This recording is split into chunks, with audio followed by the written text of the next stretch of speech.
how much you need to save for down payment and closing. But first, let's hit it.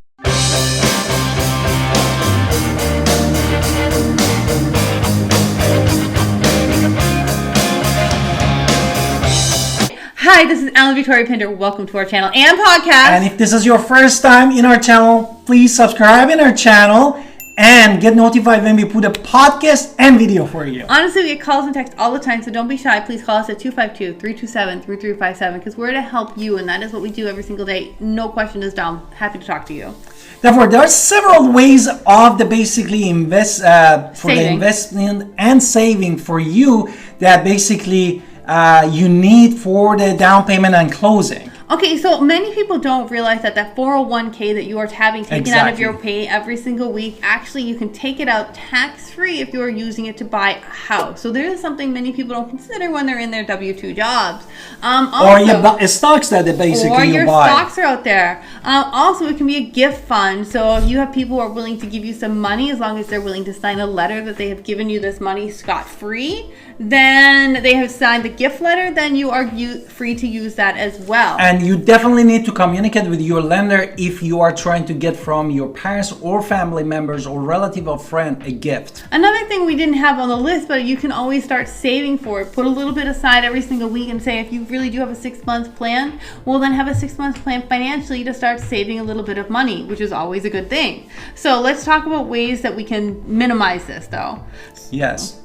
So number one, we're going to talk to your lender. We can send you to a good lender where they talk about these things all the time, where you want to mitigate your loss and make sure that you qualify for these income assistance if you need them. Exactly. So you want to talk to your lender about first-time home buyer credits and everything else. These are things that you definitely need to have a lender who's willing to talk to you about these. Also, for many of these,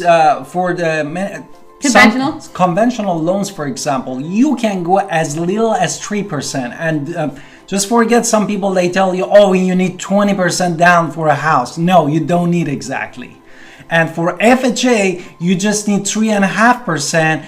And if you are veterans or you are getting a loan, USDA loan, you don't need to pay any down payment, 0 down payment. So this means if you get one of those 0 down payment loans, awesome, happy to show you those houses. But you also have to think of closing costs as well. So some lenders will tell you that you need to save 3 to 6% of your home value. But this number is nationally, this is a national number. Average number. Again, this is a number you need to talk to a lender about exactly. And we can send you to good people who give you this information on your specific reason. Which basically, because it depends on how much you need to actually close on the homes that you're thinking about buying in the area. So a lot has to do with the property taxes and all of this stuff.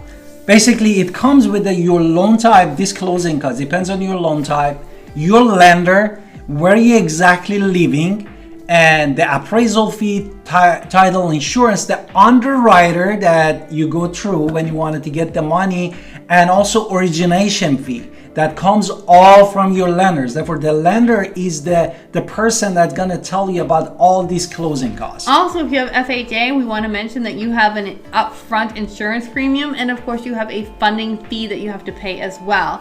But well before closing, we should have your lendership. A good lender is going to give you an estimate before we even make an offer on the home. Loan estimate. But even after we are under contract for this home, you are still going to be giving what's called a closing CD. What is this? Basically, it's a closing disclosure that all of your costs is listed that you need to cover it at the day of the closing. Right, so it's going to tell you your final number you need to buy this house, and it's going to include all the costs. If it's like, for instance, some loans are very specific. So like, for instance, if you have a VA loan, you must have the pest inspection that we have to be able to submit to the VA. These expenses may seem minor compared to other costs, but these are things that you have to consider when buying a home and saving for your home. And see you in the next video and podcast. Talk to you soon.